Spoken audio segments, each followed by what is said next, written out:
洞穴，秦婉才意识到自己一直被他抱在怀里，连忙跳了下来，拿出火折子照明。虎穴里面空空荡荡，但有2只嗷嗷待哺的刚满月的小老虎，奶乎乎的，很可爱。你的那个宫女，她在哪儿呢？咱们还是先出去吧。秦婉已经越来越意识到这就是一个陷阱，只想尽快离开这个是非之地。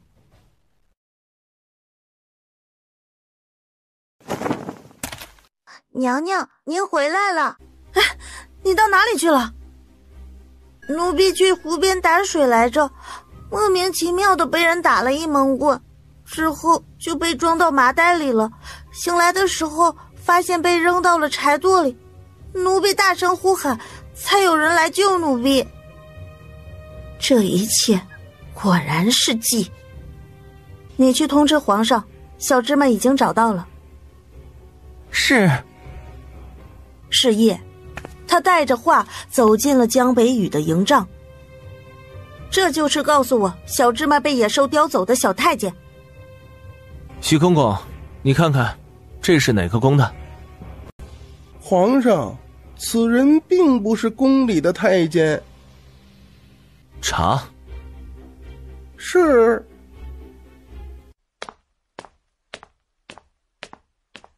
既然你已经被人盯上，不如今晚就留在朕的帐中，安全些。正是因为臣妾身处险境，更不能留在皇上的帐中，怕是要牵连皇上，影响皇上的安危。臣妾告退了。秦婉刚回到帐中，一道黑影便出现在他眼前，是冷影。其实他今日一直在暗中保护他，随他一起潜入了禁区，但因为皇上在，他不方便现身。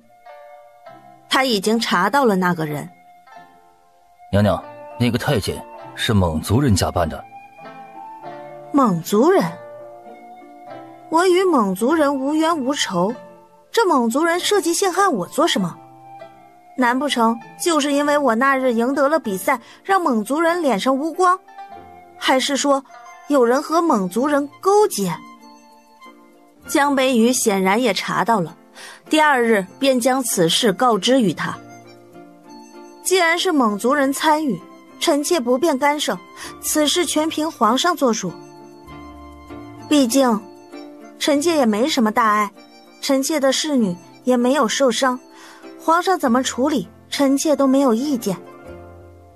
哼，你觉得这件事情朕会忍下吗？朕怎么会让你受委屈呢？区区一些蒙族蛮子，怎敢凌驾于朕之上？青青，你仔细看，是不是他？就是他。传蒙可汗。下一秒，就见那人要咬舌自尽，秦婉连忙拿起桌上的一个水果，猛地塞进了他嘴里。若没有其他事情，臣妾就先离开了。不多时，蒙可汗来到他帐外，给他赔礼，还送了他一些玛瑙蜜蜡作为道歉的礼物。娘娘受惊了，本汗调查过，那人是当地的一个牧民，为了接待皇上，人手不够，临时让他来马场做活。扮成太监是因为想浑水摸鱼，跟随皇上去京城，绝无恶意。的确是本汗管束不周，本汗已经对他进行了处理，代他向您道歉。秦婉越听越想笑，这古代也用临时工来搪塞了。他的确没有恶意，只是单纯想要本宫的命而已。他将本宫和皇上引入森林，设局杀害之事，你是一点儿也不提呀。此人只是假扮太监，并没有设局伤害皇上和娘娘。哦，本宫和皇上遭遇皆是受他之引，你有何证据证明与他没有关系啊？他与娘娘无冤无仇，此事的确不是他所为。可汗是如何将他处理的？本汗已将他处死。很好啊，现在也死无对证。本宫与可汗无冤无仇，可汗为何要把本宫当成傻子？道个歉还避重就轻，毫无诚意。本宫不接受你的道歉，回吧。如果娘娘觉得本汗的道歉没有诚意，本汗割下一条手臂给娘娘赔礼如何？放肆！明知本宫晕血，还在本宫帐前整这死出，你是在挑衅本宫吗？本宫不要你的胳膊，要一个交代，你退下吧。蒙可汗把人杀了，现在死无对证。站在他的立场上，他必须这么做。那皇上认为臣妾做错了吗？若是皇上，又会怎么做？哼，青青没有做错，青青跟随自己的心意处理就好。秦婉发现，自从上次在林中失口喊过他江北语之后，他对他的称呼就不知不觉地变成了青青，朕可以为了两族的关系大事化小，只是如若此事朕容忍他，他便会认为朕在忌惮他。该忌惮的人是他，朕不会让自己的女人委曲求全。秦婉听到这句话，莫名觉得心口一酥。再看那张阴沉沉而又棱角分明的俊脸，忽然觉得这狗皇帝还挺霸气的。来，秦婉不知他何意，走到他身侧，下一秒却被他一拽放在了腿上。秦婉脑袋瞬间懵了。你曾经说过，爱要双向奔赴才有意义，愿意等到朕也喜欢你的那一天。朕好像有一点儿……秦婉脑子里嗡的一下，好像有一点什么。没什么。他惊讶地转眸，看见他鲜密的长睫毛根根垂敛下来，又有些小别扭地将那张轮廓分明的脸转过去了。哎呀，好像小奶狗啊！近距离观察这张俊脸，发现他长得真好看。他恶从胆边生，用一只手揽住了他的脖子。皇上好像有一点什么啊？话说一半，吃饭可是会打嗝的哟。就这么想知道答案吗？他徐徐勾了勾唇角，那只骨节分明的手指擒住他的下颚，忽地凑近。皇上。秦婉暗暗松了口气，连忙起身。进来的正是他的兄长冷冽。皇上，北国传来消息，上回送去的解药，士兵用过已绝大部分好转。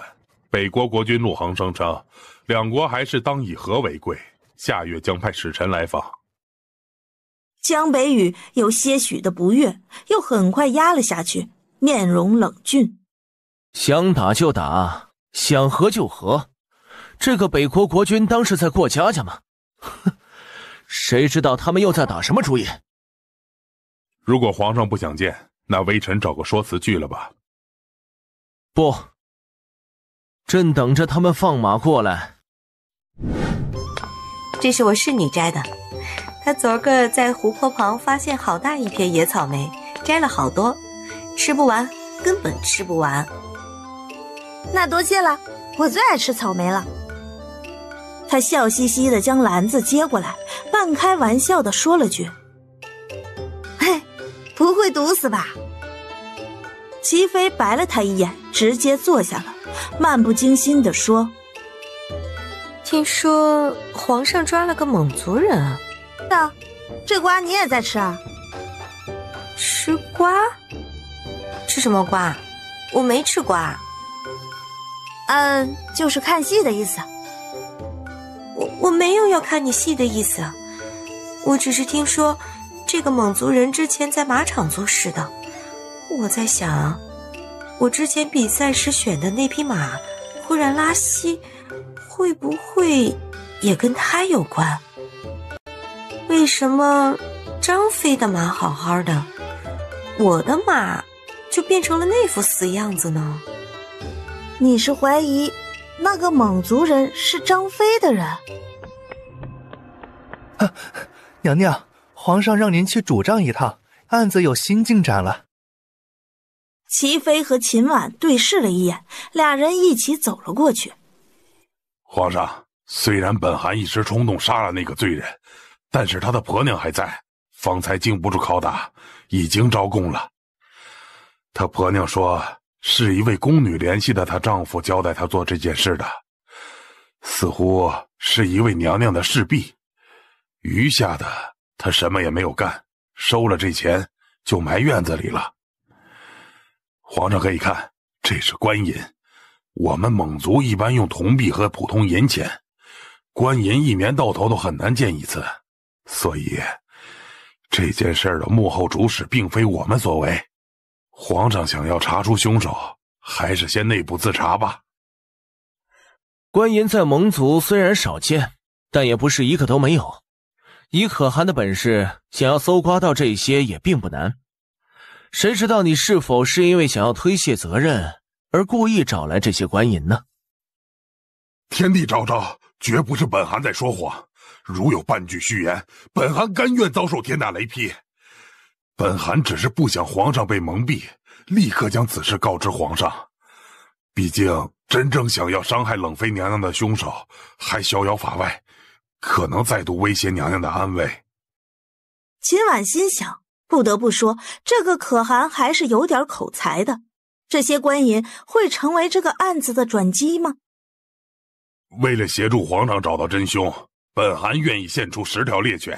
这些猎犬自小经过特殊训练，嗅觉绝佳，只要嗅到了一样物品，就能找出触碰过的人。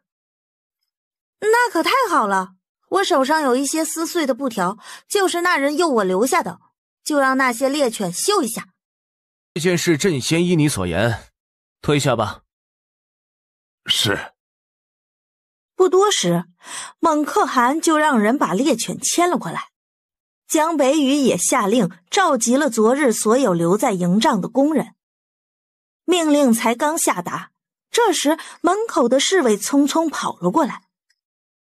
皇上，昨日孙嬷嬷外出打水，看见了在湖边将小芝麻姑娘打晕的人，她要前来指证。让她进来。参见皇上。免礼。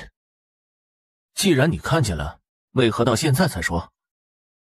奴婢入宫多年，自然知道多一事不如少一事的道理。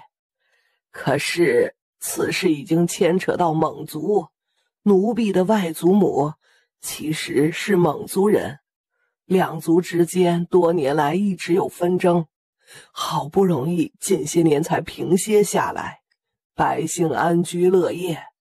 奴婢不想看见江国和蒙族因为这件事情再起风波，遂下定决心站出来指认。你看见了？是谁？是西霞宫的出逃。西霞宫是齐妃的宫殿。出逃？昨个你有没有去过湖边？去过了。那是你打晕了小芝吗？不是，怎可能是奴婢？奴婢是去湖边采野果的，绝对没有害小芝麻。你撒谎！老奴看得真真切切的，什么采野果？你拿了个换衣的棒槌，就藏在你挎的那个篮子里，打晕了他后，又若无其事的去采野果的。等你走远了，来了个人把他装在麻袋里扛走了。你自以为没有人看见，却不知老奴那时候也在湖边，在草丛堆里解手，看得清清楚楚。冤枉了，不是奴婢，真的不是奴婢啊！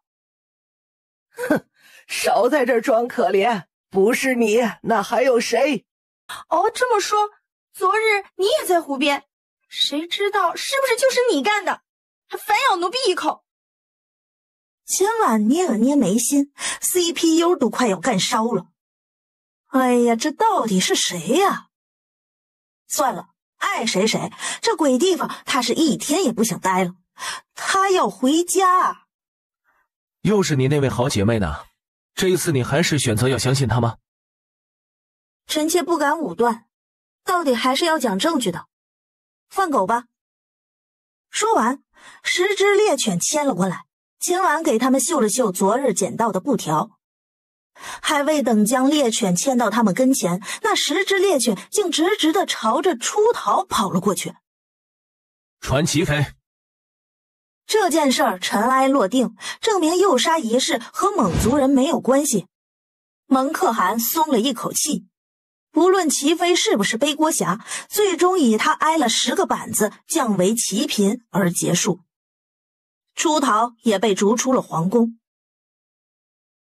距离离开皇宫算算差不多有1个多月了，还不知道她的冤种闺蜜马叔叔有没有给她回消息。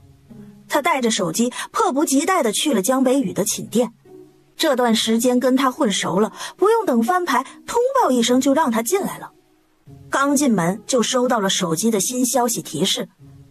我不知道要怎么回去，快帮我想办法！现在第一时间去我家客厅，救我！666，这么神奇的吗？等着，姐来了。接着又发了个猫咪踩着滑板冲的表情包。这边的事件已经过去30多天了，回消息的时间在3分钟以前。如果他已经出发了的话，现在应该已经快到他家了。冤种闺蜜能想到办法救他回来吗？他期待着，一颗心咚咚咚的剧烈跳了起来。最后再多说一句，买2手车，瓜子有保障。听说了吗？皇上的寝殿今早上莫名出现了一个怪异的女子，连衣服都没穿，也不知道是从哪里来的。啊，是刺客吗？听说长得还挺好看的。不清楚，反正长庆殿看守的侍卫们全被罚了1个月俸禄，还挨了板子，可惨了。秦婉心头咯噔了一下，涌上一种特别的预感。难道是？他迅速跑去了江北宇的寝殿。江北宇人在书房，他朝他寝殿里张望了一下，里面空空如也。问了在寝殿当值的小太监，早上的时候的确闯入了一名奇怪的陌生女子，不过已经被押到天牢了。娘娘，你有什么事儿吗？没有。你可知皇上打算如何处理那个女子？好像是交给冷将军审问了。叫什么姓名？马叔叔。哪国人？啊，中华人民共和国。男人眉头频蹙，脱下身上的披风扔到他肩上。马叔叔以为他是给他垫着坐的，笑嘻嘻地说了句：谢谢你啊，你人还怪好的嘞。接着就垫到了地上。你……冷冽顿时懵住了，毕竟对面是个年纪比他小的女孩子，他还是克制住了自己的脾气。我再给你一次机会，老实回答，你究竟是哪国的？又是如何潜入皇上寝宫的？来江国究竟是什么目的？我真的是中国的，不信我给你看身份证。马叔叔掏出裤子口袋里的身份证给他看。至于如何潜入你们皇上寝宫来的，我也不知道啊，莫名其妙就出现在这里了。我来找我闺蜜，无意冒犯，我来这里真的没有什么别的目的。冷冽给一旁的狱卒一个眼色，狱卒将他手上的卡片接了过来，递给了他。冷冽接过那张卡片，仔细看了眼，发现这样小小的一张卡片上居然有他的画像，还栩栩如生的。那张巧笑如烟的笑脸正是眼前的人，上面用异常工整的小字写着姓名马叔叔，民族汉。国籍正是他方才报的那长长的一串。我并没有听过这个国家，在哪里？哎，你当然没听过了，这都是千百年以后的了。啊，因为那个地方非常非常遥远。你在撒谎！男人一双冰冷的寒眸攫住他，属于一个征战多年的铁血将军的压迫感扑面而来。这世界上还没有我不知道的国家，你还是老实交代，别逼我对你动刑。我真的没有骗你啊，帅哥。啊，身份证也给你看过了，那是足以证明我身份的证件，你要不信我也没有办法了。马叔叔无奈极了，要怪只怪她的冤种闺蜜呀。她就是去了她家客厅之后，才莫名其妙地来到了这个地方。看来你还是不打算老实说啊，真是不见棺材不落泪，不到黄河不死心。来人，动刑！现在可不是怜香惜玉的时候，对于这个疑似别国的刺客，又不肯老实交代的女子，他不能手软。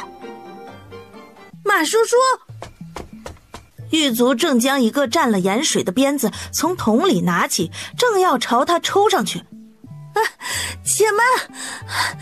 他是我朋友马叔叔，从小脑子不好，不是什么刺客。你认识他？认识的，他偷偷来宫里，想要找我玩，走错了才误入皇上的寝殿。你看他手无寸铁，连只鸡都打不过，又怎么可能是刺客呢？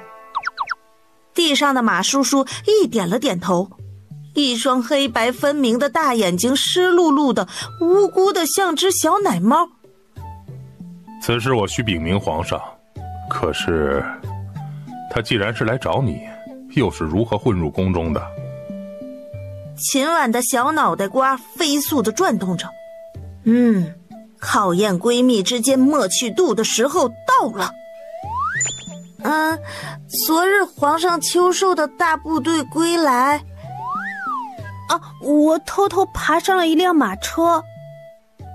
马叔叔瞬间秒懂。此事我会去禀明皇上的，虽然你是我妹妹，但是我不能对你有任何偏袒，该怎么处理全凭皇上。说着，他便大步离开了。这些是朕看过的折子，你帮朕都盖个章。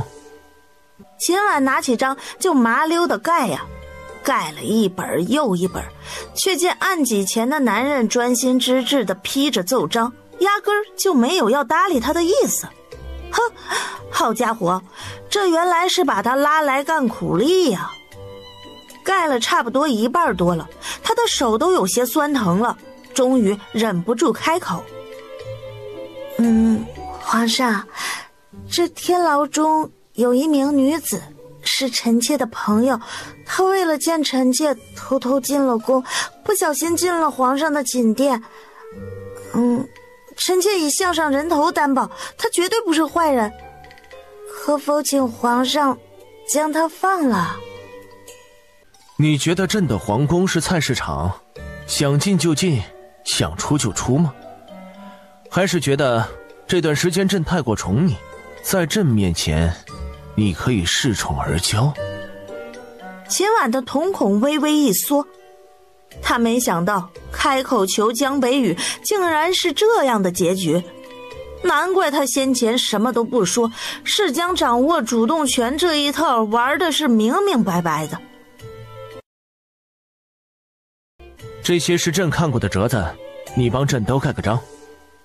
秦婉拿起章就麻溜的盖呀，盖了一本又一本，却见案几前的男人专心致志地批着奏章，压根儿就没有要搭理他的意思。哼，好家伙，这原来是把他拉来干苦力呀！盖了差不多一半多了，他的手都有些酸疼了，终于忍不住开口：皇上，这天牢中有一名女子，是臣妾的朋友，她为了见臣妾，偷偷进了宫，不小心进了皇上的寝殿。臣妾以项上人头担保，他绝对不是坏人。可否请皇上将他放了？你觉得朕的皇宫是菜市场，想进就进，想出就出吗？还是觉得这段时间朕太过宠你，在朕面前你可以恃宠而骄？秦婉的瞳孔微微一缩，他没想到开口求江北雨竟然是这样的结局，难怪他先前什么都不说，是将掌握主动权这一套玩的是明明白白的。臣妾可以跟皇上交换条件。他没有退缩，否则冤种闺蜜可能真的小命不保。放了他，对于皇上无关痛痒，但只要皇上放了他，以此作为交换，皇上可以对臣妾提任何一个条件，只要臣妾可以做到的。哦，可是朕好像也没有什么要求想要跟你提的，但是你这条思路是正确的，要想让朕放人，就必须要付出或是惩罚，不然明天张三来，后天李四来，后宫妃嫔也纷纷效仿，七大姑八大姨都来，那朕的皇宫真成菜市场了。这样吧，朕就罚你到朕的书房来做工，接下来的10日，你就在朕的边上伺候着，给朕研墨沏茶，奏章盖章，还有给吉祥铲屎，每天早晨带他去御花园溜一圈，就类似于这样的事，你10天内供朕使唤，能做到吗？10日啊？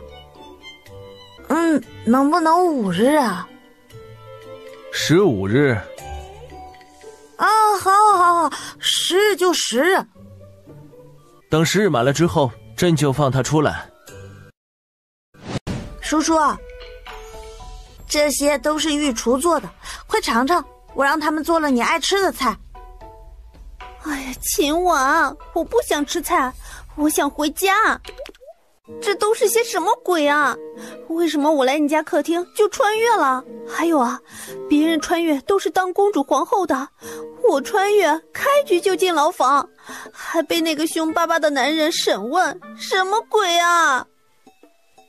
哎呀，淡定。哎，你快跟我说说，你到我家之后发生了什么吧？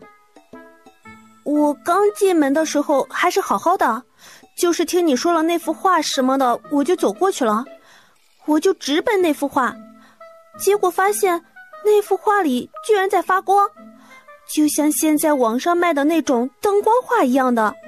我就盯着那画里的那灯光，寻思这画还挺好看的，然后我就感觉好像有一道光从画里出来了，从我眼前闪过，然后就失去了知觉。我当初也是这样，莫名其妙的就穿过来了，所以找你来救我，没想到你……哎呀，我快被你坑死了！现在要怎么办啊？哎，不急，我已经跟狗皇帝谈好条件了。我呢，给皇帝使唤10天，他就放你出来，可能要委屈你在天牢里待10天。不过天牢这管事儿的是这具身体亲哥的下属，早晨审问你的就是他亲哥哥，会照顾一下你的，有什么需求就提。啊，这具身体啊，什么意思啊？我穿过来的时候并不是我原本的身体，而是附在了别人身体上了，所以我在这里有另外一个身份，冷清清，你以后就喊我这个名字，别露出破绽了。奇了怪了，为什么我穿来是借用别人的身体呢，而你却是本体？哎，对了，你来我家的时候看见我的身体了吗？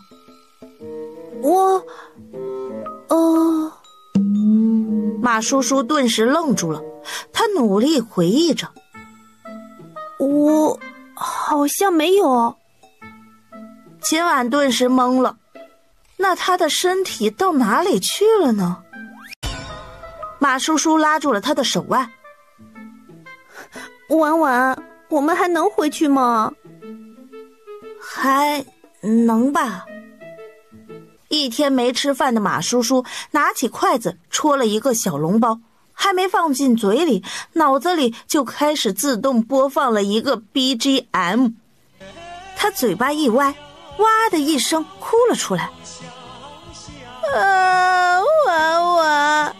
我受不了这委屈，这他喵是人过的日子吗？秦婉伸手抱了抱他，拍了拍他的背。乖宝贝儿，忍一忍啊，等姐回去了给你买帕拉梅拉。娘娘，这是皇上让奴才交给您的。原本以为是这狗皇帝心疼他，怕他路上热着，谁知那个小太监又对他说：娘娘，皇上说这鹦鹉娇气得很，怕热，您在路上稍微给它挡挡太阳，扇扇风。哦。还有，皇上说这鹦鹉最爱吃蚂蚱，御花园灌木丛那边的草地上就有，您可以看着给它逮一点，不用太多，给它逮10个就可以了。什么？10个？还不要太多？该交代的奴才都交代了，吉祥这就交给娘娘了。本宫知道了。我逮，我还逮。他趴在草丛里逮了一只又一只，终于凑够了10只蚂蚱，花了他足足半个小时的时间。哎呀，痒死了！狗皇帝，狗皇帝，狗皇帝！住口！别说了。偏要说，我偏要说，狗皇帝，狗皇帝！你再说，我揍你了哦！哼，你不敢，你不敢！我去你大爷的！秦婉气得都想飙脏话了，于是打开笼子，把那只鹦鹉拿了出来。原本只是想吓唬他一下，谁知道才刚拿出来，手一滑，没抓稳它细细的小爪子，那只鹦鹉就扑扇着翅膀飞走了。不是吧？这就飞走了？回来了。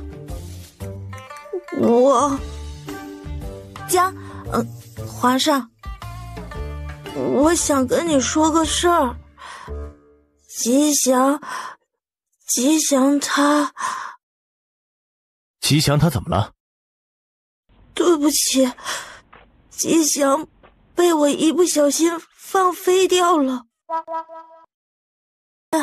我不行了，冷影，你轻功好，能不能帮我把那只鹦鹉找回来？属下遵命。然而冷影在御花园里找了2天，依然没有发现那只鹦鹉的半点踪迹，可能早已经飞出了皇城。秦婉绝望了，接下来还要在狗皇帝的身边伺候6天。你也觉得是我吗？都过去了，虽然所有的证据都指向你，我只能说我不希望是你，毕竟天地良心，我不曾愧对于你，甚至他想说他甚至还把他当成了朋友，可是后宫哪有什么真感情呢？反正是不是你现在已经不重要了，是你的话你已经受到了惩罚，不是你就去找证据，想办法为自己平反，然后双倍奉还。我呢不是圣母，我能相信你1回，无法再全心全意的信你第2回，因为我也需要在这吃人不吐骨头的地方安身立命。且行且珍惜吧。且行且珍惜。他若有所思。起初不是传闻冷清清小时候学骑马的时候摔坏了脑子吗？脑子不太好吗？这样清醒而睿智，哪里像脑子不好的样子呀？好像他和过去的确不一样了。过去虽然他和他不熟，但每每见他都在对他花痴傻笑。现在虽然依然满口都是爱他，却没有过去那种馋乎乎的傻样了。难不成是一榕树，他被人偷换了？想到这个，他惊出了一身汗。第二日，秦婉照例去了他的书房，这一回却没见到他人。皇上让您帮他找几本书，他一会儿过来看。哦，他正要去书架，喜公公却转动了一个瓷瓶，打开了一扇暗门。这些书外头的书架没有，在这里面。秦婉没有多想，走了进去。他的目光掠过一层层书架，忽然在一面墙上停住了。他看到了什么？他看到了他家客厅上挂的一模一样的那幅古画。哎，这幅画怎么会在这里啊？这幅画会不会是连通两个世界的关键呢？朕让你找的书都找到了吗？啊，我现在就找。哼，就知道使唤狗皇帝。秦婉专心致志地找书，却没发现书架那一侧立着一个大大的铜镜，和穿衣镜一个大小。江北宇的目光落在了铜镜里，这个铜镜是个宝物，名为照妖镜，就算易了容，也会在镜中显露出原本的样子。哎，皇上，这本书太高了，臣妾够不着，你能帮臣妾拿一下吗？江北宇走过来，站在他身后，轻而易举的便取下了最顶层书架上的书，漫不经心的瞟了一眼镜子里。哎，皇上，那幅画是什么画呀？你问这个做什么？啊，臣妾觉得这幅画还挺好看的。你喜欢？嗯。这幅画是江国无价的珍宝，朕的寝殿外形就是根据这幅画打造的。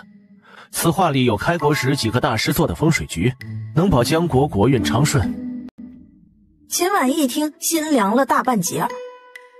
要是一幅普通的画，他还能嘴甜说几句好听的，让狗皇帝送给他，然后他回头再慢慢研究。可现在得知这幅画这么贵重，他要怎样才能得到呢？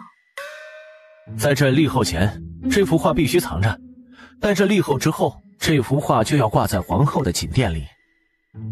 秦婉听完，剩下的那半截也凉了。所以要得到这幅画，就要做狗皇帝的皇后，那他指定是拿不到了。这些书是朕找来给你看的，这几日你一直在朕的旁边站着，打盹的时候口水都要滴到朕的书桌上了，所以朕把这些书找出来，没事吩咐你的时候，你就在旁边看书，不许处在朕的身边。哦，那谢谢你啊，你人还怪好的嘞。你大爷的，这么多书，我太难了。不必谢，朕今晚想看黑色的盒子，自从上回去修手之后，就许久都没看过。今晚到朕的寝殿来。冷清清。朕看到一个名为喜欢的地方，为何这里面全是些不正经的男子？秦婉顿时惊得瞌睡全无，往屏幕上一看，这不是他平日里收集的那堆擦边男菩萨吗？哼，朕研究过了，观看时只要点右边的红心，那个画面便会留下来，出现在那个地方，这代表着你的喜好，这就是你喜欢的东西。完了，全完了！在男人的怒意在他无法控制之前，他不顾一切的猛地抱住了他。您知道晚晚泪清吗？这上面每一个人都有皇上的影子。他将手伸进他的睡袍，在他紧实的腹肌上捏了捏。昔日皇上对臣妾爱答不理，臣只能看着这些人以慰相思。这些都是虚拟的人物，臣妾一辈子也见不到的。如果皇上介意，臣妾全都删去吧。你还敢留？赶紧删！秦婉接过手机，只能忍痛的跟这些男菩萨们一一告别，心都要滴血了。全没了，没了啊！朕现在就在你身边，只要你哄得好朕，想摸就可以摸到。但若发现你再收藏那些视频，朕打断你的腿。下一秒，唇上一麻，他竟然恶狠狠地吻了上来。我在江南撒把花，多无情。你用斜阳揉碎了春雪。你在琴键编织三零绸缎。你弹一曲芳华秀。你别以为朕亲了你就是原谅了你，朕是在让你明白，你是朕的妃子。不准再对别的男人想入非非。女子一双狐狸眸子湿漉漉的，酝酿着羞恼和委屈。这是她的初吻啊，就这样被狗皇帝强取豪夺了，亲完还凶他。说完，不等他来得及反应，他转身就跑了，跑出了他的寝殿。好笑，笑死了！不赶紧开溜，等着待会儿喂你吃吗？皇上，今儿个就是第10天了。来人，传朕旨意，将天牢里那个叫马马叔叔叫马叔叔的女人放了。那明日臣妾就不来了。看到狗皇帝长长的睫毛，脸下似乎有点失落，他又鼓起了勇气开口：皇上，臣妾有个不情之请。知道是不情之请，就不必说了。哎呀，这狗皇帝果然狗啊！那臣妾有一个小小的请求，请求皇上能答应。你说。那个马叔叔，也就是臣妾的好友，他在京城无亲无故，可否让他留在臣妾的宫中啊？冷清清，这是一个闯入朕的寝宫，疑似要行刺于朕的人，你想把他留在宫里？臣妾愿意以自己的项上人头担保，上次的事是个意外，他绝对不会行刺皇上。不行，只要皇上愿意，臣妾继续留在皇上书房当值10天，如何？哼，你不是很期待这10天快点结束吗？你确定再来朕的书房当值10天？你扛得住？能在皇上身边陪伴着皇上，是臣妾的荣幸，是臣妾所期待的事情，臣妾怎么会扛不住呢？那既然这是你所期待的事情，又怎能拿此事作为条件跟朕交换呢？这真的臭不要脸！不必担心他会露宿街头，这段时间为了观察他，朕把他安排在你的兄长，也就是冷将军的府邸，朕会让他彻彻底底查清他的底细。如若他真的清白，你想把他接进宫里，或是有其他的安排，朕都没有意见。事已至此，秦婉知道再说也是徒劳的，还会显得他无理取闹，于是说：好的，这样也好，那臣妾就先告退了。出了御书房，秦婉没有预想中那样如释重负的感觉，反而觉得情绪有些复杂。是因为狗皇帝没有立刻答应他让马叔叔留在他宫里吗？可是以狗皇帝的立场上来看，他似乎也没什么错。皇上，北国使节觐见。宣。哎呦呵，女扮男装。得到这个结论之后，吃瓜群众秦婉明显变得饶有兴味起来，而一旁的狗皇帝感觉到他盯着那名男子的目光，一张脸瞬间黑了下来。皇上，这位是北国尚书徐广义徐大人，还有陆宣陆大人，前来拜见你。江北宇嗯了一声，目光淡淡掠过了陆宣的脸，细皮嫩肉，娘里娘气的，果然是那个女人喜欢的类型。你们皇上派你们来江国，所为何事？倒没有什么大事，我们皇上是派我们前来考察的，毕竟两国相邻，还是要以和为贵。我们皇上是想看看是否能在经济上与贵国建立一些合作，共同构建友好邦交。哦，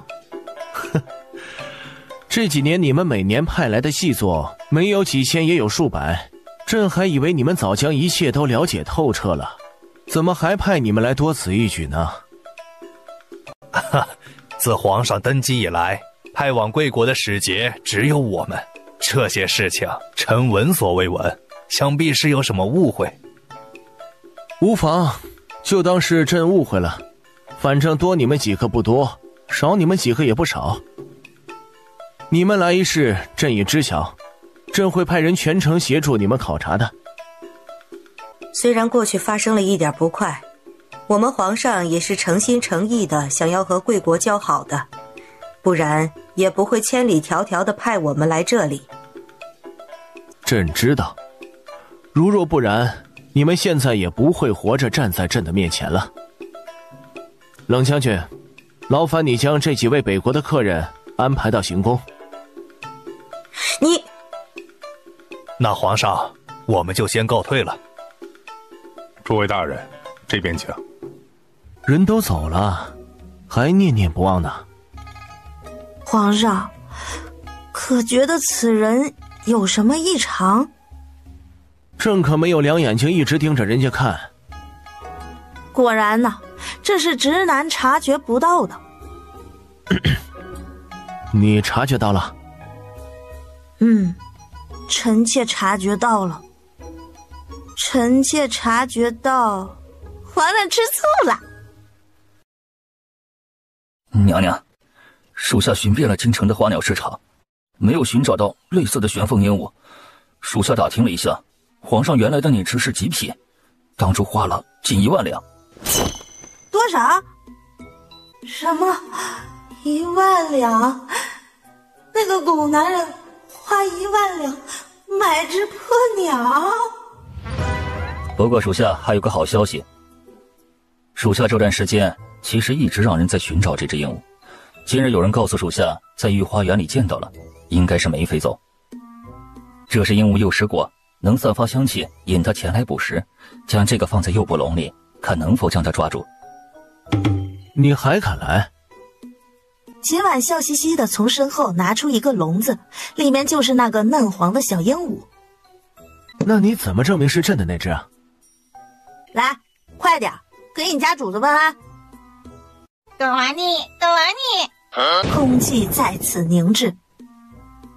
是你教的？不是我。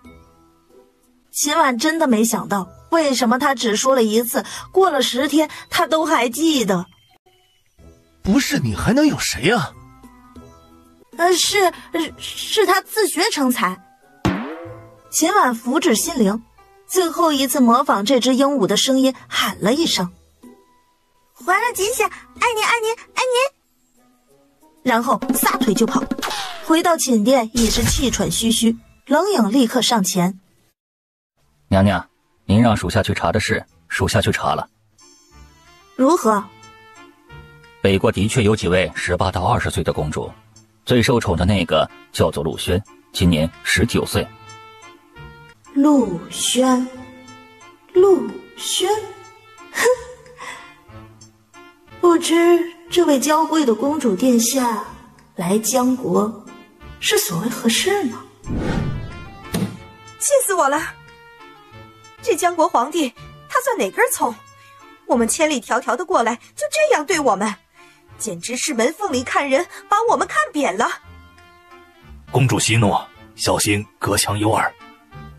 亏得我皇兄还想把我，哼！一切都以公主的意愿为主。公主若不同意，想必皇上也不会强迫公主。公主，趁这次机会考察考察江国皇帝即可，剩下的就交给臣吧。今日站在皇帝身侧的那个女子，我听着他们叫她冷妃，好像是冷将军的妹妹，解药就是她研制的，就是她给我们下的毒吧？没错，就是她。不过这毕竟是在别国皇宫，人在屋檐下，公主您可千万不要轻举妄动啊。放心，我就是想心里有个数。爹，这明明是第一次见面，他却突然感觉到扑面而来的熟悉感，像是很久以前见过这个人一样，不过是更年轻时候的他。青青啊，记忆里他还是一点点大的时候，坐在木马上，眼前的男人手中摇着拨浪鼓，在逗着他玩。院子里的海棠花啪嗒一下落在了地上，那不像是冷清清的记忆，反倒像是他亲身经历一般。6岁前的记忆他早就不记得了。爹爹，他喃喃地说了一声，试图想想起更多时，脑袋突然感觉到一阵眩晕，接着就俩眼一黑，失去了知觉。叔叔，哎呀，你可终于醒了！大夫来给你看过了，说你大概是在马车里闷热中了暑，毕竟啊，京城秋老虎肆虐。他清楚他不是中暑，但至于是什么原因晕倒，他也不知道。你在这里还好吗？嗨，就这样吧，就是3餐不愁，古代啥都没有，怪无聊的。啊，这么久没直播，我的那些小可爱估计都想死我了。啊，也不知道有没有被别的妖艳贱货勾搭走。啊，这个你放心，这里的12天才相当于那里的1分钟，在我们的原世界里，你仅仅离开了1分钟。哈，那我们会老吗？我们的时间还是按原世界的来算吗？要是的话，那不是赚死了？我也不知道。哎，你来这里这么久了，快给我讲讲你和皇帝的事儿。你都成皇帝的妃子了，你有没有跟他那个呀？哎，你在想什么呀？我是那种人吗？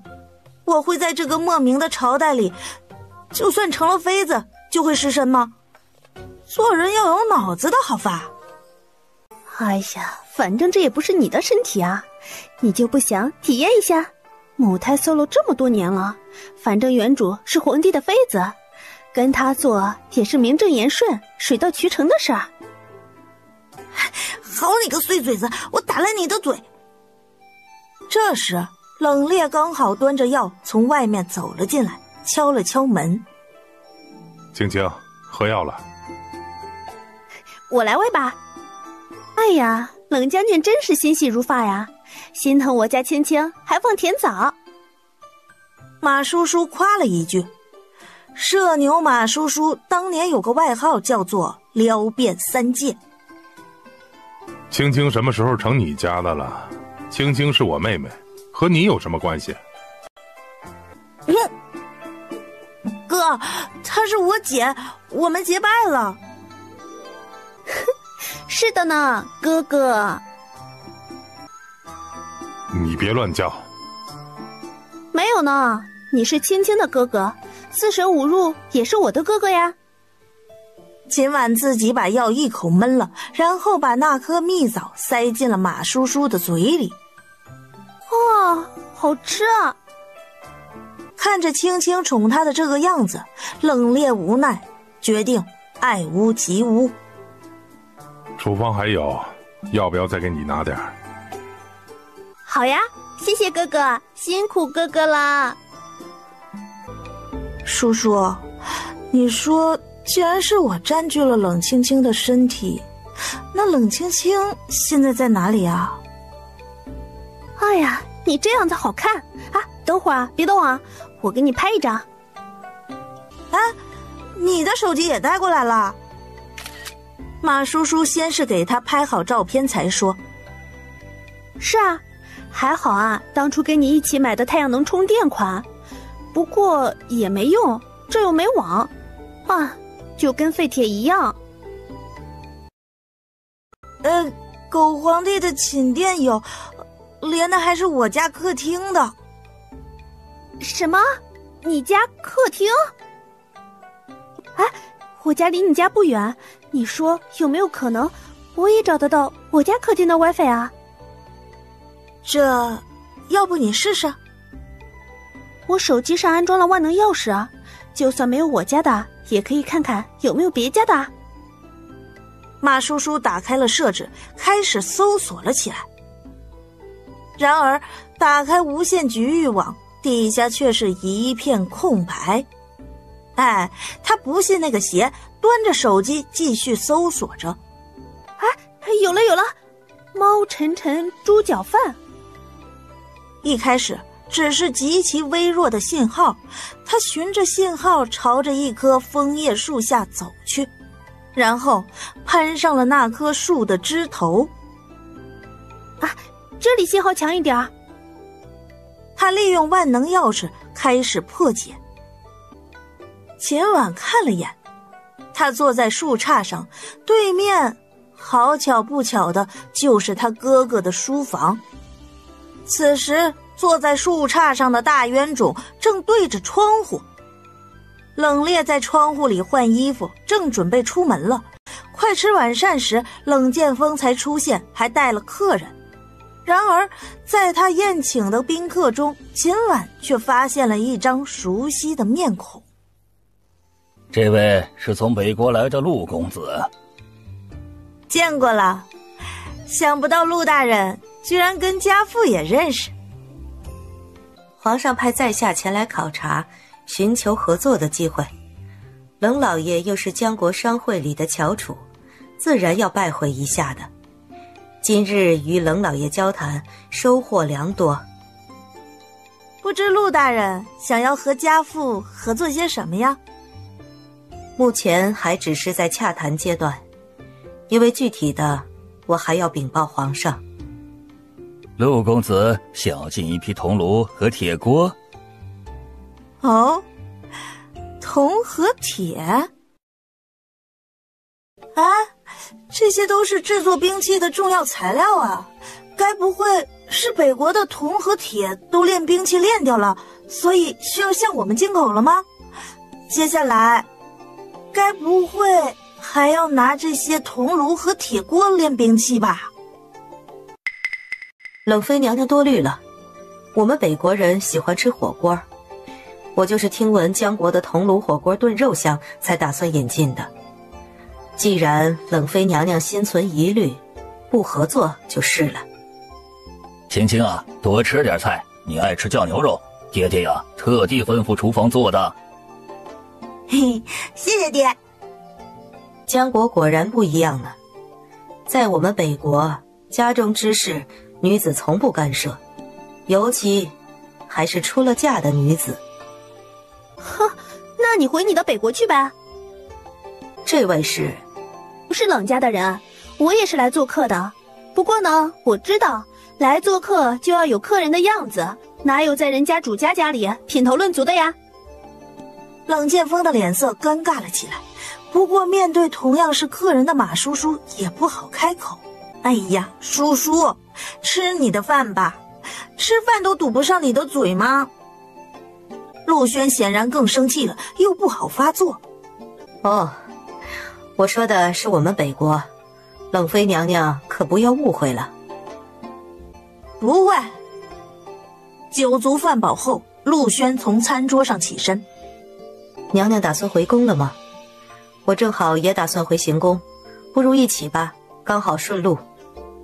这个男女授受不亲，不太方便吧？也是。去，给陆大人准备一辆马车。秦婉的马车也在府邸门口，陆轩对他比了一个请的手势。打从我第一次见到娘娘，就觉得娘娘不一般。啊，是吗？哪里啊？哪里都不一般。陆大人，不妨有话直说，不要说这种似是而非、让人误会的话。冷妃娘娘，你是不是对我有什么误会呀？哎呀，陆大人多虑了。是我多虑了就好。如果你讨厌我，我会难过的。其实，我是女孩。我是女孩。哎呀呵，怎的？这就摊牌了？不装了？这时，门口不声不响地停下了一辆低调而华丽的马车。看到眼前的一幕时，却骤然怔住了。只见那男人把女人的手摁在了他的胸口上。皇上，朕只是路过，还真是不巧啊。今晚知道他是误会了，三步并作两步的上前跑向他。他负着手，一双犀利深邃的寒眸越过他，直直望向他身后的陆轩，似乎要把他盯穿了。你今日就留在此地，不必回来了。哎，皇上，您误会了，我和陆轩什么屁事儿都没有，这一切不是您想象的那样子。哼，误会？是你跟他手牵手是误会，还是你把手放在人家胸口是误会？你当朕是傻子不成？皇上英明无比，怎么会是傻子呢？臣妾是想说，有些事情并不是表面看上去的样子。即便是皇上看到了臣妾跟他亲密，那也没什么大不了的，皇上也大可放心，因为……你该不会要告诉朕，她是个女人吧？哎，皇上可真聪明，她还真是个女人。冷清清，你给朕滚下去！哎呀，真的是这样的。当时他把臣妾的手放在他的胸口，就是为了解释这件事儿，那就像现在这样。就是这样的。臣妾如果欺骗皇上，天打五雷轰，皇上也可以打听打听，北国是不是有一位叫陆轩的公主？陆轩，连字音都一样，应该不难查吧？既然她都女扮男装了，那为何要告诉你呢？你跟她很熟吗？这我可就不知道了啊，谁知道他抽的什么风啊？哼，此事非同小可，在查清楚之前，朕不会原谅你。你说的没错，北国的确有一个叫做陆轩的公主。怎么样，臣妾说了吧，她就是个女的。这是她的画像，你自己看看吧。秦婉随意瞟了一眼，愣住了。画像上那个巧笑嫣然的女子，和他见到的那个陆轩，相貌上竟然没有半点关系。啊，这个画像，皇上是从何处得来的？靠谱不？冷清清，事到如今你还在试图对朕狡辩，实在是太让朕失望了。从今日起，你在宫中禁足，没有朕的允许，不得走出你自己的宫殿。皇上，这其中必定有猫腻，您再去查查吧。还不退下！切，愚蠢的狗皇帝！觉得这事比较奇怪，于是又招来冷影，想要看一下陆轩的画像。此事需要派人前往北国，一来一回的时间可能比较长。没事，我就要他真实的画像。冷影，你拿着我的手机去江北宇的屋顶上面。是。马叔叔收到了他的消息，知道了他被禁足了。他现在为了蹭网，每天都爬到那棵枫树上，坐在枝丫上面看小说、刷视频，一脸姨母笑。长得挺水灵的一姑娘，可惜是个傻的。他一直记得青青一开始跟他介绍的时候就说他从小脑子不好，就没计较。他按照皇上的旨意查过了，没有在他身上查到有什么可疑的地方，但也没查到他的父亲母亲是什么人，更没有查到他所说的那个国家。他就像这个世界上凭空多出来的一个人一样。吃饭的时候，不知道是不是觉得自己寄人篱下不好意思，放着大鱼大肉不吃，他只吃一点点蔬菜，就是那种切成丝儿的各种蔬菜，跟喂兔子一样，加了一点点的鸡胸肉丝，小口小口的吃，就盯着自己那点蔬菜吃。他实在看不下去了，给他夹了一个大鸡腿。想吃什么就吃，你是青青的朋友，既然住在这儿，我们就会替他好好照顾你的。哎，谢谢你啊，你人还怪好的嘞。被夸后的冷冽再接再厉，又冷着脸给他夹了一个大肉丸子。吃。这一日，马叔叔照例像个猫头鹰一样在树上蹭网刷视频，刚打了个哈欠，忽然看到一个黑影从冷冽的房里翻出来。啊，快抓小偷！别想走！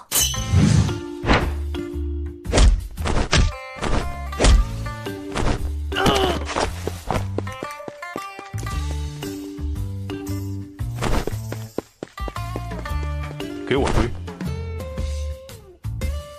你会武功？会啊！家里小时候给他报的跆拳道、拳击和击剑的兴趣班，他就是在那里认识的秦婉。女孩子嘛，总要学会一些护身的技能。冷冽眼疾手快，总觉得他手背上好像有什么晃眼的东西，拿过他的手一看，他的手背被刚才那人用棍子打红了。怎么不吭声？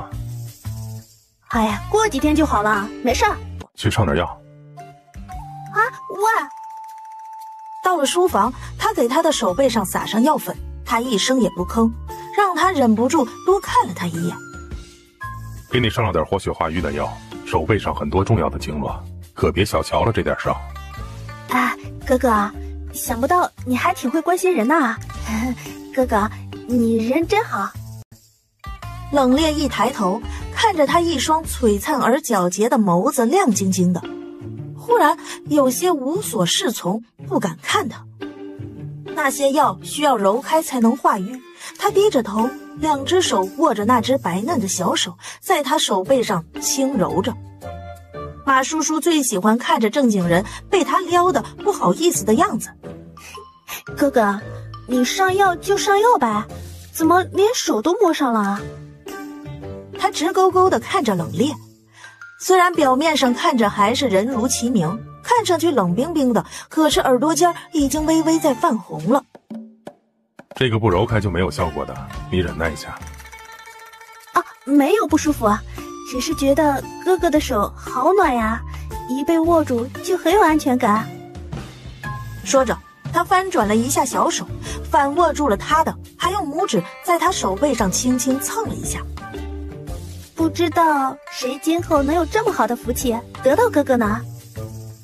伤好了，姑娘请回吧。谢啦。你那大哥又冷又纯艳，我可以撩他吗？是夜，秦婉仍然在禁足。冷影带着他的手机，按照他的吩咐去皇上寝殿上兜了一圈，等回来时收到了马叔叔的消息。啊，我说你真是狗改不了吃屎啊！女海王没讲全靠浪，你终将被浪反噬。那个，我劝你三思啊，就他那体格，他能把你弄死。因为太气了，他又让冷影跑了一次，给他传消息。此时，江北宇正在寝殿里看书。唉，好几日没看那黑色盒子了，甚是想念。难道是他又溜出来了？更期待了呢。你家那狗皇帝啊，看上去也不是细狗啊。闭嘴，他就是细狗，细狗，细狗，细狗，细狗，细狗。由于没有网络，不能发表情包，只能找了个颜文字表达他的愤怒。冷影第三次跑到皇上寝殿屋顶上时，就被早蹲在屋顶上的暗无伤给抓住了。他那时手上还拿着手机，打开着某信的界面，在给他发消息。由于前几次试过，在离开网络太久的状态，未发出去的消息不能及时发送，秦婉就把手机设置成了常亮状态，让冷颖打开某信，再次点击消息重新发送。他就是在这个时候被人赃并获的。细狗，细狗，这是何意啊？看着那个仿佛在破口大骂的小人，他就知道肯定不是什么好话。他拿起那个黑色的小盒子，打开往常和他一起刷视频的软件，点开搜索栏。他记得从前他遇上不懂的都会在那里查。他不会打字，好在上面有个语音的图标。他点击试着说了一句细狗，很快跳出了搜索结果。奇怪啊，以他的速度应该早就回来了呀。娘娘，不好了！刚得来的消息，冷侍卫被皇上抓了。闻言，秦婉脑袋嗡的一下炸开了。冷清清，娘娘抱歉，皇上对您下了禁足令，没有皇上的允许，不能让您离开，否则我们的脑袋也不保。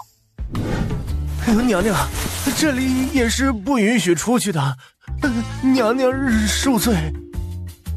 姜维宇，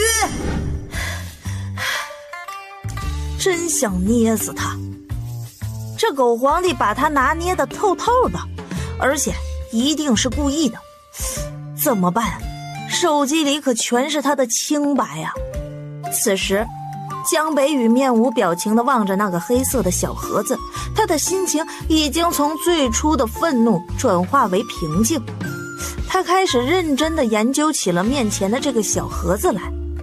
屏幕上有很多个图标，往常就看到他经常点那一个，点其他的会怎么样呢？免费好书尽在番茄。哦，看画本子的。他随便翻翻，眼花缭乱。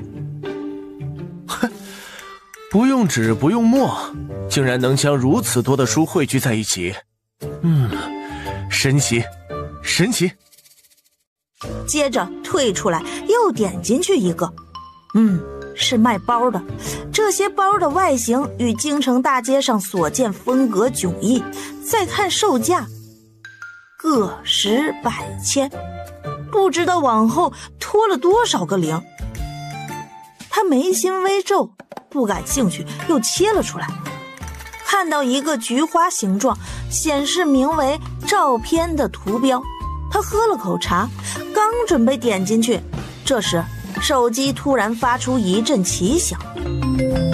你大叔对你发出视频邀请。冷冽，你为何会出现在朕的盒子里，还敢自称朕的大叔？皇上，臣有要事禀报。大晚上的，恐进宫打扰到皇上，只能通过这种方式。冷冽此刻坐在树杈子上面，蚊子不停地咬他的腿。半刻钟前，秦婉灵机一动，想到了一个办法，那就是让他哥给皇上打视频。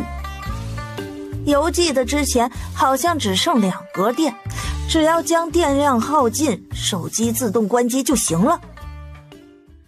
这3更半夜的，你这样就不构成对朕的打扰吗？朕都要被你吓死了。冷爱卿，有事就禀吧。这几日，北国使节有联系过家父，想要高价购买一大批铜锅和铁锅，家父拒绝了。臣怀疑，他们可能想要用这些铜铁制造兵器。北国人狡诈无耻，不可将这些可以制造成兵器的材料私自卖给北国人。有什么情况，及时给朕汇报。臣知道。说完，2个大男人面面相觑，相顾无言。冷将军还有何事要禀？皇上，今晚的月色不错。是不错，只是冷将军为何在树上？树上凉快。树下的马叔叔代替他用脚趾头抠地。冷将军还有何事要禀？眼看着对方要挂断了，冷冽福至心灵，又大喊了一句：等等，皇上，微臣想到北国这2年研制出许多精锐武器，我们上回与他们对战差点吃亏，我们是不是也应该兵器改革了呀？言之有理。一谈兵改，冷冽口若悬河，就如同开闸的洪水，跟他侃侃而谈，又跟他大谈兵器改革的建议。江北宇打了个哈欠，感觉到有点困了，可只能尽力睁大双眼，耐着性子听他谈。10分钟、15分钟、20分钟过去了，他仍在继续输出。江北宇不忍心打断，毕竟像冷大人这样兢兢业业的臣子可不多了啊，这是国家之福，社稷之福，也是万民之福啊。怎么黑了？难道是被这玩坏了？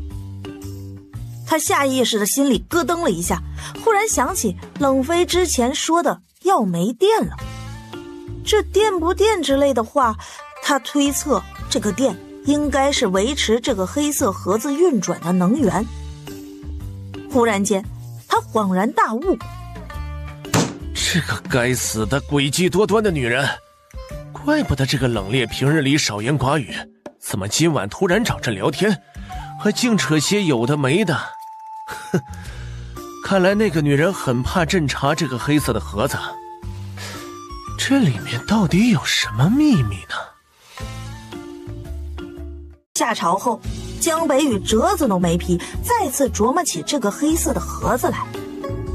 因为天亮了几个时辰了，虽然没有放在阳光下暴晒，但好歹也是吸收了一点光线的。他琢磨了一下，找到了侧边的一个小开关，一摁，起初没有反应，后来他长摁了一会儿之后，手机再次亮了起来。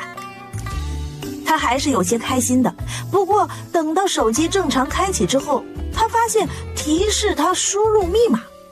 他随便的摁下了几个数字，手机震动了一下，显示密码错误。他试了下他的生辰，然后又试了一下他的生辰，最后他又试了一下冷冽的生辰，全部都提示错误，并且上面多了一行提示，还剩6次机会。如若再次输入错误的密码，那么手机将被锁定。来人，替朕传个话。娘娘，皇上问您要小黑盒子的密码，说您要是给小黑盒子的密码，就放了您的侍卫，不然就要按刺客来处理了。秦婉冷冷一笑，忽然走到院中，往那井里一跳。快来人啊，娘娘跳井了！秦婉跳进冰冷的井水里，心想，想拿捏他，我呸呀，没门儿。之前利用这个井做过实验，水有多深他清楚得很，可他忽略了井水早上和晚上的时候深度是不同的。青青，青青啊，青青，来，这是娘给你买的新衣服、新鞋。我们家青青是京城最勇敢、最漂亮的女孩了。娘亲，妈妈，青青怕怕？不怕。啊！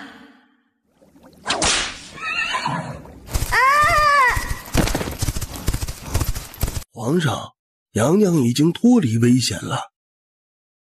都推下去吧。江北宇吩咐了一句，房间里的人鱼贯而出。冷青青，你还挺狠的啊，对自己下手都那么狠，真嫌自己活得久了。秦婉根本不想理他，索性就没睁眼。下一秒，他伸手捏住了他的鼻子。皇上不相信臣妾，臣妾只能以死明志。你活着的时候朕都不相信，你死了朕就信你了？是皇上逼臣妾的，一而再再而三的让臣妾感到寒心。那位陆大人和皇上长眼睛的都知道谁长得好看。皇上玉树临风，高高帅帅，比那位营养不良的陆大人强了不知多少倍。臣妾既然有了皇上了，又怎么能看得上那个玩意儿？哇！明明是气鼓鼓说出来的话，江北雨怎么觉得听着那么悦耳呢？再说了，就算臣妾想吃着碗里的看着锅里的，也要注意场合吧。臣妾是那种没长脑子的人吗？在冷府大门口和别的男人牵手，置臣妾的父母兄长于何地呀？眼看着狗皇帝的脸色在他这一通看似发泄实则彩虹屁的话之后明显缓和了不少，他暗暗松了一口气。不对呀，朕不是戏狗吗？这戏狗是何意？还要劳烦冷妃给朕解释一下。戏狗是一句溢美之词，就是形容皇上很厉害的样子。溢美之词。今晚仿佛听到了身后狗皇帝在磨牙的声音。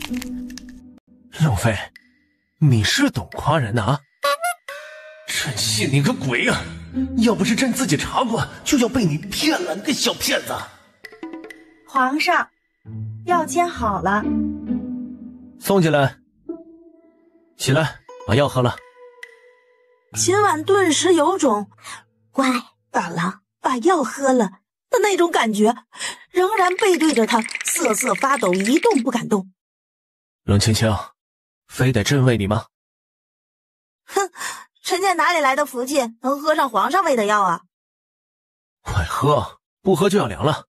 这井底寒得很，得把寒气逼出来，不然是要得风寒的。瑟缩的一小团没有了动静。哎呀，怎么还跟小孩子一样呢？那你把臣妾的影卫还给臣妾，臣妾就乖乖喝。你还敢跟朕谈条件？我敢，那皇上敢不敢答应？你那个暗卫本事大得很，朕抓了他，第二天他就自己逃出去了。秦婉闻言这才起身接过他手里的碗，咚咚咚的喝了个干干净净。是夜，江北雨批完折子，又研究了一下黑色的小盒子，发现依然没有办法将其打开。修长的手指一下一下地敲击着桌面，若有所思。他把手机侧过来，在烛火底下侧着光看向屏幕。原本是想看他平日在输入密码时是否会留下什么蛛丝马迹，结果却发现了另一个印记。那个黑色盒子的正下方，中间有个椭圆形的痕迹，像是指纹多次交叠印上的。没错，那就是指纹。衙门里签字画押就是用的指纹，因为每个人的指纹都是独一无二的。或许这就是这个小黑盒子认主的方式。朕倒要看看是不是。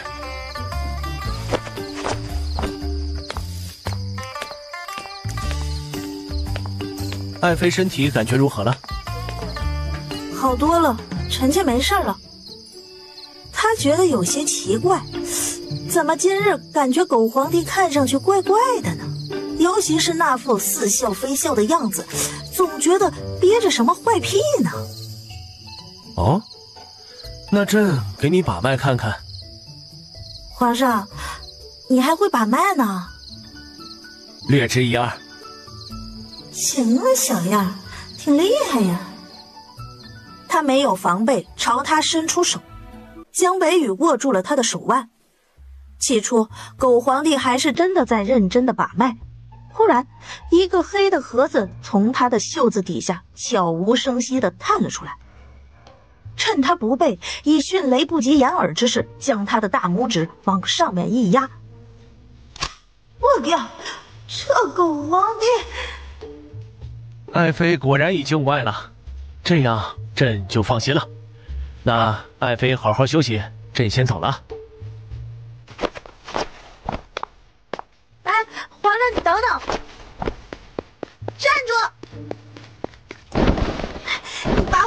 还给我！大胆！你怎么爬到朕的身上来了？你下去！你不把臣妾的宝物还给臣妾，臣妾就不下来。上一次关机前，他调的是常亮模式，所以一旦被他成功解锁，他能一直玩到没电。如果是那样的话，他的老底儿都要被扒光了。朕身上哪里有什么宝物？都说了君无戏言，你居然还骗人，就藏在袖子里，你这个骗子！朕身上没有。秦婉攀上他的肩，继续在他袖子里扒拉着。他索性敞开了袖子给他搜。冷青青，你要是能在朕身上搜到，朕就还给你；但是你要搜不到，你就要把你的宝物借给朕3天，如何？秦婉搜了一下，那只袖子没有，另外那一只也没有。哎，怎么会？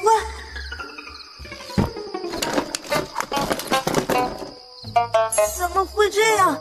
刚刚明明都看见了呀！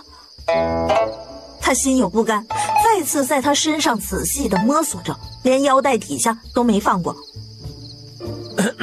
冷青青，朕让你搜呢，是为了证明朕的清白，而不是为了让你趁机占朕的便宜。你手往哪儿摸呢？我呸呀！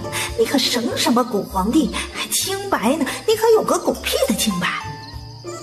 之后他恍然大悟，狗皇帝为什么突然这么大大方方的给他搜？原因就是手机根本就不在他身上啊！他方才就是故意让他看见的，断定他一定会追出来。其实手机悄悄留在他那儿，等他追出去之后，再由他身侧的公公带走。这一招叫调虎离山。皇上，您果然是清白的，是臣妾误会皇上了。您回去吧，恭送皇上，臣妾就不送了。爱妃也要早点休息啊。你赢了。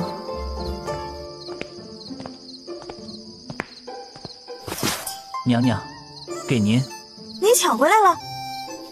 属下没有抢，就是皇上留在这里的。啊！秦婉意外，这狗皇帝难道是良心发现了吗？所以他刚才都是在逗他玩的。逗他玩的也不行，他生气了。皇上，臣妾给您送点心来了。好，放下吧。皇上，这是回部进贡的葡萄，臣妾拿来，您尝尝。拿回去吧，朕没胃口。皇上，冷妃来了。不是皇上，大事不好了！北国的使节陆大人忽然犯病了，现在已经开始神志不清了。江北宇狠狠一皱眉，他都快忘记他宫里还有这2个丧气玩意儿。什么病？请太医没有？太医院也没诊断出来。那位陆大人看上去还挺严重的，太医院让将此事速速禀报给您。怎么回事？臣等无能，没有诊断出陆大人的病症。陆大人怕是中毒了，这个症状好像跟前段时间北国在战场上士兵中的毒一致。徐大人这是什么意思？难道怀疑是我们对陆大人下的毒吗？陆大人平时里身体健康，根本没有隐疾，好端端的住在你们行宫里，怎么会突然变成这个样子？这肯定是中毒了，你们难道不该给我一个解释？徐大人，您好像已经断定陆大人是中毒了。皇上，求求您救救陆大人，求皇上就按照我们士兵的方法救一救陆大人，哪怕是试一试呢。皇上，人命关天啊！皇上，传冷妃。不是中毒，但我能治。你怎么知道不是中毒？哎，我懂还是你懂啊？你若不信我，我就不治了。你打算怎么治？给我3天，这3天时间呢，不允许过问我用什么方法治疗。3日之后药到病除。听到这句话，原本还在偷笑的某人唇角的笑意顿时就僵住了。3日，要治3日，也就是说，他要跟那个小白脸在一起待3天，还是名正言顺的。多谢娘娘，娘娘大意。只是娘娘的身份特殊，为陆大人治疗还是有些不便的，不如让我们随行的医官辅助娘娘治疗吧。娘娘把治疗的方法告诉我们医官，可以尽量的减少对陆大人的接触和碰触，有第3人在场，也可保护娘娘的清誉。不必了。瞧瞧这嘴啊，不愧是外交官呐！这低情商说是偷配方，这高情商的就是不一样啊，保护娘娘的清誉还。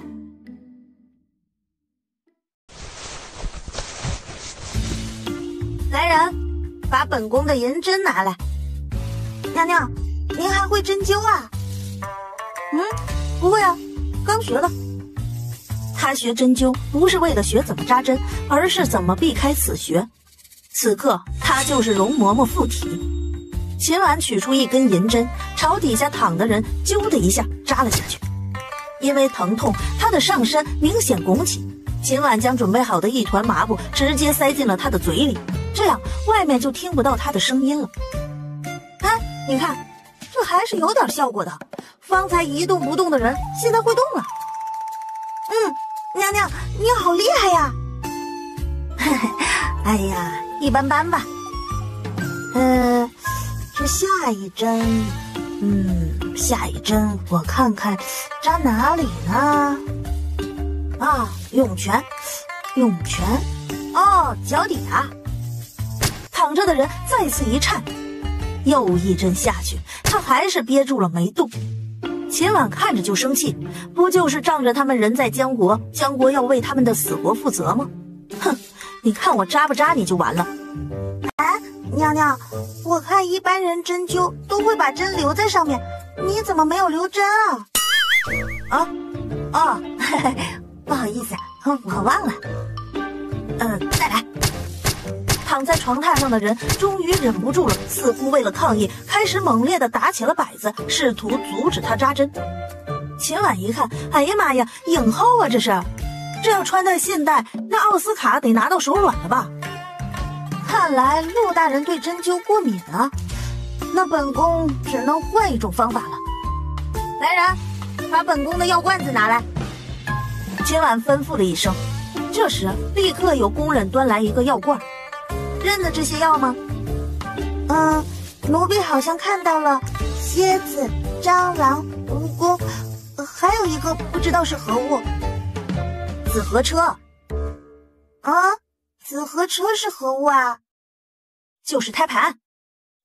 躺着的人明显又动了一下。来，帮我把他扶起来，灌进去。好。小芝麻先把药从药罐里倒出来，惊讶道：呀，娘娘，这药倒出来怎么是绿色的呀？绿的好啊，绿更健康。哦。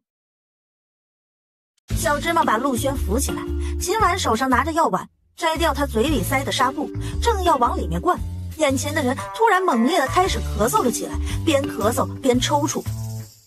哎呀呵，演技大爆发呀！来，继续。让演技飙得更猛烈些吧。来人，把他的手捆住，脚也都捆住，动得太厉害了，这药根本就喂不下去。陆轩现在已经确定了，他就是在故意乱治，根本不可能将他的治疗方法和解药拿给他的时候，一下子睁开了眼。刚想开口说话，趁这个机会，秦婉捏住了他的下颚，把药咕噜咕噜地灌了进去。灌完，继续塞上了方才那团抹布堵上。娘娘，您医术也太好了吧！药才刚刚喝下，他就好了耶。这还没好呢，这才哪儿到哪儿啊？还要继续巩固治疗，至少要3天以后才能痊愈呢。哎呀，本宫去吃午饭了，你们好好看着。这第1阶段的治疗初见成效，人已经醒了，还需要后1阶段的巩固治疗。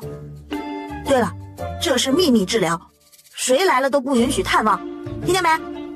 是。怎么样了？皇上放心，人已经清醒过来了。他为何会突然暴病？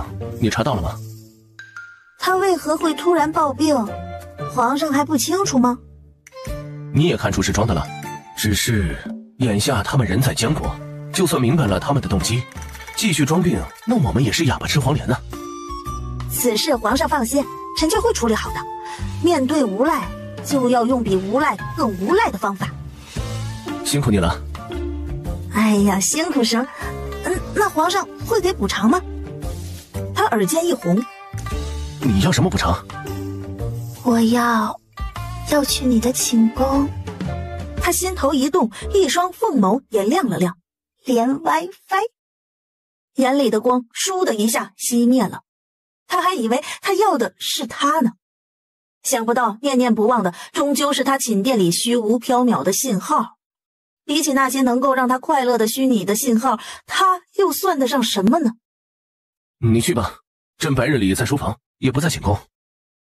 好的，谢谢皇上。黄昏时分，陆轩被抬了出来，今晚答应放了他，筹码是他存在钱庄的1千两黄金，外加一个秘密。秦婉将取到的银票到金店里换了个闪闪发光的金枕头。皇上驾到！他连忙用被子盖住了他的大金枕头，心想这个狗皇帝怎么成天有事没事的就往他这里跑啊？陆大人已经痊愈了，他们已决定明日启程回北国。哦，那恭喜皇上，心头又少了一件烦心事了。那位陆大人对徐大人说，是你治好了他。青青，是你替朕分的忧啊。嗨，为人妃子不就是应该替君分忧吗？爱妃还没歇息？哦，正准备歇息呢。朕刚从行宫回来，路过你这儿，今日批了太多折子，这会儿有些累了，想休息一会儿。说着就往他的床榻走去。眼看着他已经要掀开被子，秦婉大喊一声：等等，臣妾床小，皇上会不会睡不舒服呀？没事，朕能克服。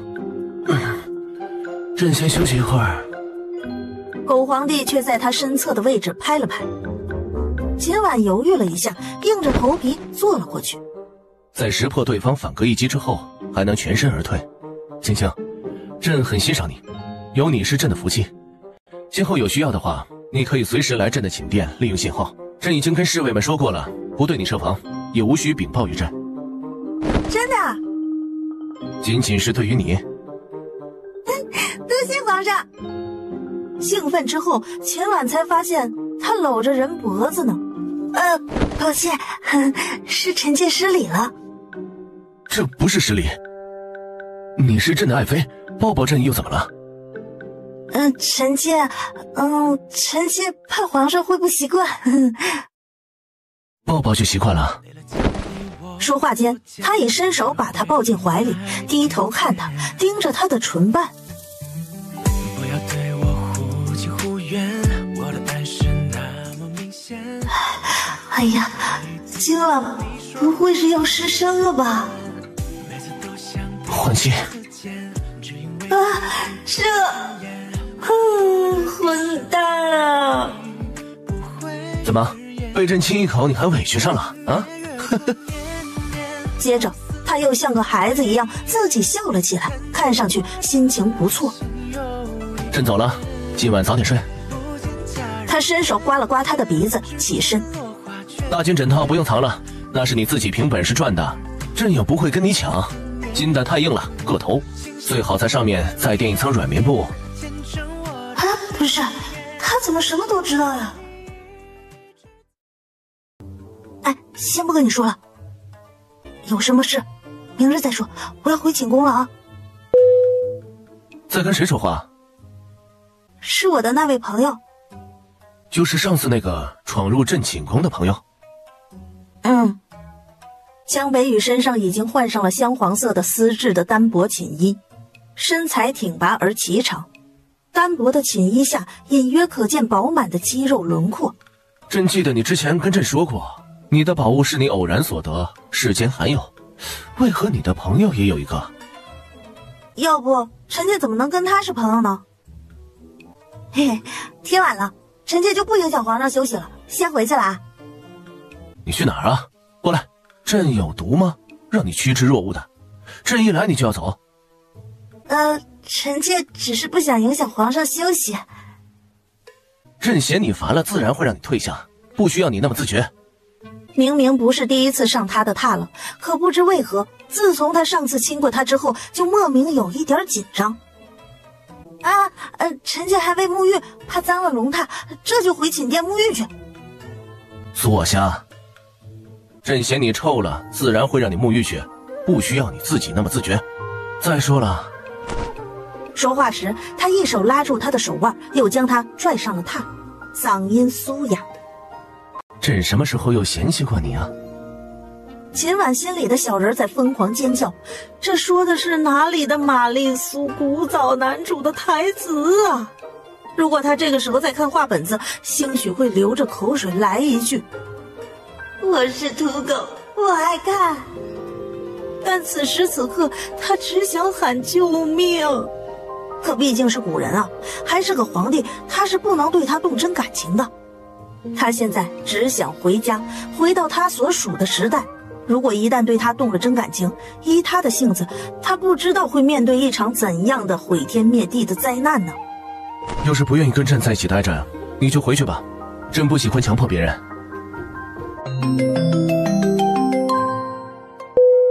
青青啊，皇上在吗？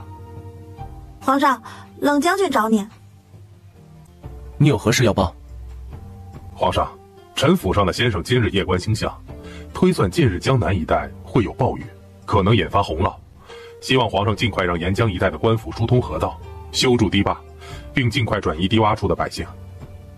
消息可准确？那位大师神机妙算，可算得天机，十拿九稳。朕知道了。冰的，这是冰的。冰冰甜甜，喝一口爽，真是爽啊！这人演得不错，赏。你这招厉害呀！用现代思维在古代经商，必须完胜啊！小 case， 如果可以，我的下一个目标是将连锁店开遍整个江国主要的城池，再就是这周围的所有国家。那婉婉，你不打算回去了吗？想回去啊，自然是要回去的。不过，无论在哪里，没钱是寸步难行。咱们钱先赚着吧，之后走一步看一步。和我想的一样。咱先努力赚钱，就算在古代，咱也要发家致富，骑宝马，住别墅。哎，对了，听闻将军府上有个卦师，能够夜观星象，算得很准，有这么一个人吗？好像是有的，不过平日里不常露面，冷冽经常和他在一起密谈。那待会儿我跟你回去一趟。皇上，请。大人，娘娘回来了。皇上知道青青今日也来吗？朕不清楚啊，他自己偷溜出来的。冷冽震惊，他已经不是第一次这样干了。青青，朕看你吃的有些撑了，陪你去府上走走。皇上，臣也陪你。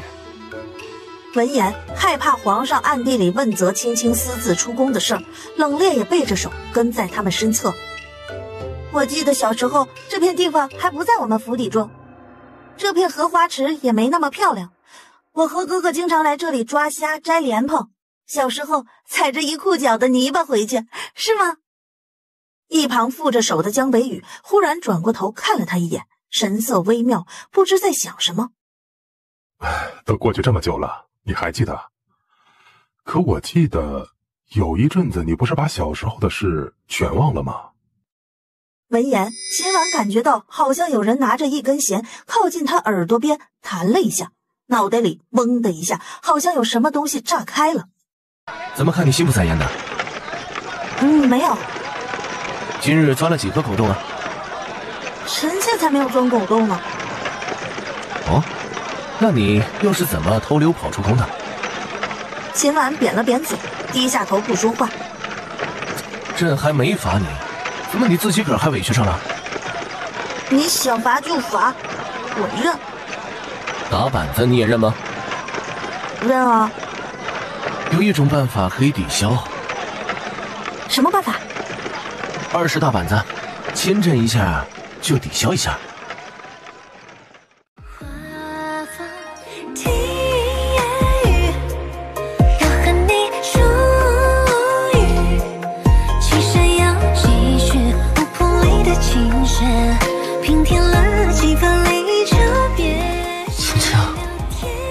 秦婉害怕了，她害怕自己终有一天会陷进去。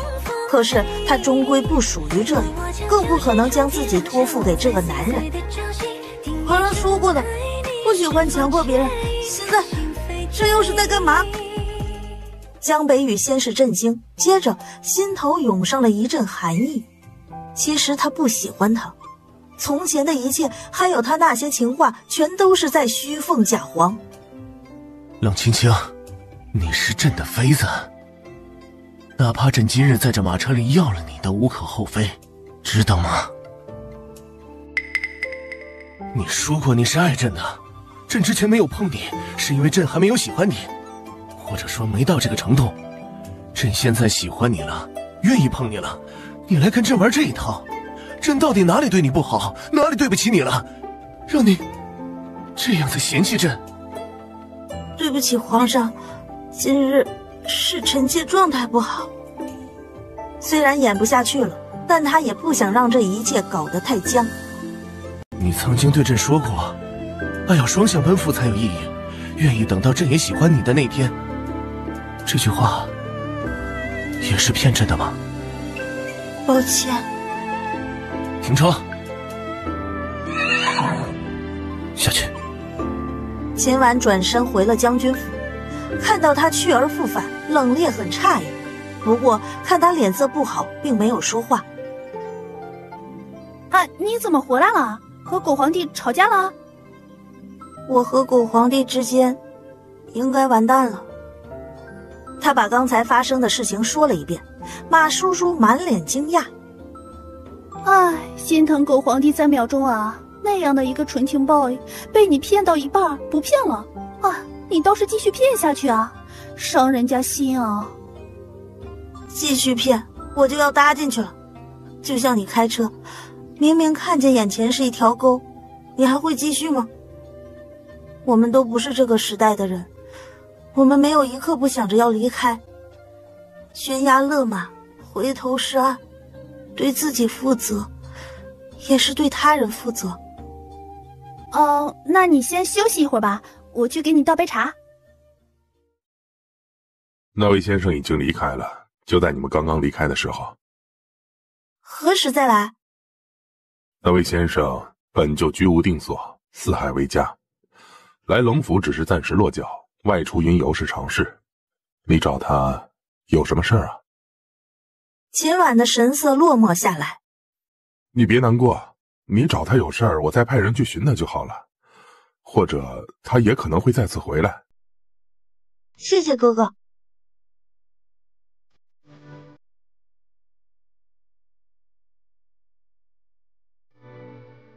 去看看冷妃回来了吗？没呢，皇上。知道了。需要奴才派人去把娘娘接回来吗？不必。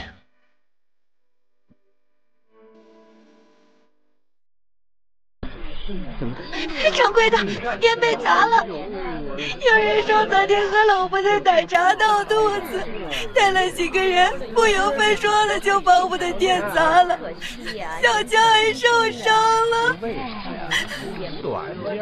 认得人吗？是谁带的人来？应该就是万福茶楼的，他离我们最近。老板是金兆乙郭大人的小舅子，嚣张的不得了，认识很多地痞无赖。他叫我们别开了，否则见一次砸我们一次。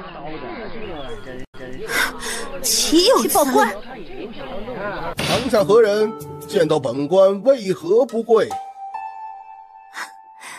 我怕你承受不起。放肆！让他跪下。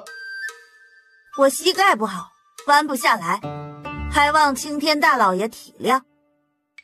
看着此人气度非凡，想必家世非富即贵。堂下之人所谓何事？我有个朋友开了个奶茶店，今日上午遭到一帮地痞流氓打砸抢，还伤了店里的小二。我朋友报官了，为何那些地痞流氓没有得到处理，反而官府抓了店里的小二，还封了店呢？是这样的，你没了解全面。你那个朋友的店是因为有人喝了里面的茶闹肚子，本官封店也是为了协助调查。是谁喝了茶闹肚子？医官检查过吗？有依据是喝了店里的茶闹肚子吗？那些打砸的地痞流氓抓到了吗？大人又打算如何处理啊？这个就要看办案进度了，本官也是刚刚才受理此案。这种伎俩秦婉见识多了，明显就是偏袒。那大人是否给一个期限，什么时候能抓到闹事的人？如果最后证明奶茶店是清白的，那奶茶店遭遇打砸抢的损失，以及调查期间奶茶店停业的损失，又是何人承担呢？大胆！本官办案为何要给你期限？你是何人？我就是一个普通的平民百姓。幼稚！区区旅蚁之辈，还想让本大人为你排忧解难？京城上下数十万户人家，本官每个人的事都要管，岂不累死？退堂，哪儿凉快哪儿待着。郭大人要是嫌累的话，本宫就只能让不怕累的代替郭大人了。什么？本宫？冒充娘娘侮辱本官，大闹公堂！来人，快给本官拿下！冷将军，不好了，我的奶茶店遭恶人打砸抢了。青青为我出头，去了府衙击鼓鸣冤，可那府衙的大人和那帮人是一伙的，我怕他们不认得她一个女孩子会吃亏啊。闻言，冷冽立刻爬上了马车。谁敢动他，我就让你们郭大人见阎王！大胆，还不快把他拿下！行，你们先退下。秦婉抱着臂，吩咐一个衙役搬来一把椅子，直接在公堂上坐了下来。现在马上立刻给我抓人，这案子什么时候结案，我什么时候走。好，现在马上抓人。女侠，这案子也答应帮你审了，人也去抓了，你能放开我吗？